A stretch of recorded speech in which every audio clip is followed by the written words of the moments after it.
Sementara itu, saudara, petugas gabungan Badan Narkotika Nasional Kota Luxmawe bersama TNI dan Polri memusnahkan 2,3 hektar ladang ganja di Dusun Alugarut, Desa Tepin Resep, Kecamatan Sawang, Aceh Utara. Sekitar 3.000 tanaman ganja basah langsung dimusnahkan di lokasi dengan cara dicabut dan dibakar.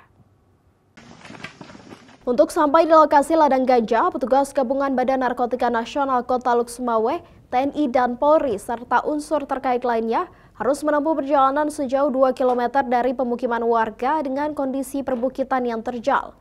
Ladang ganja seluas 2,3 hektar ini ditemukan di perbukitan Dusun Alugarut, Desa Tepin Resep, Kecamatan Sawang, Aceh Utara. Setidaknya ada sekitar 3.000 batang tanaman ganja basah yang ditemukan di lokasi. Tanaman ganja ini diperkirakan berusia sekitar 3 bulan dengan ketinggian 80 cm hingga 2 meter. Selain itu, petugas juga memusnahkan hampir 1.000 bibit tanaman ganja. BNN Kota Luxmawe menyebut tanaman ganja tersebut langsung dimusnahkan di lokasi dengan cara dicabut kemudian dibakar. Pihaknya juga memusnahkan hampir 1.000-an bibit tanaman ganja yang sedang disemai di lokasi ladang. Jadi kebetulan yang kita musnahkan hari ini sekitar 2,3 hektar dengan hitungan batangnya ada sekitar 4.000 batang.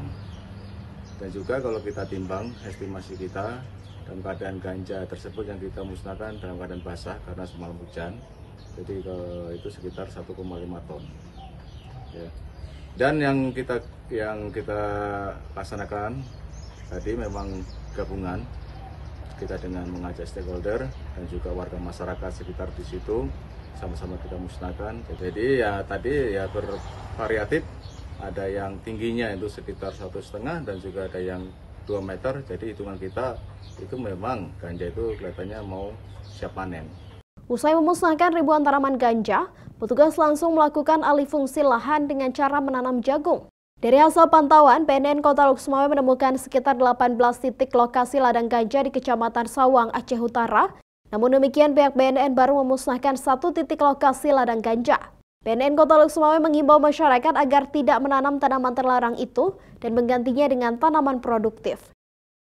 Zikri Maulana, Kompas TV, Aceh Utara.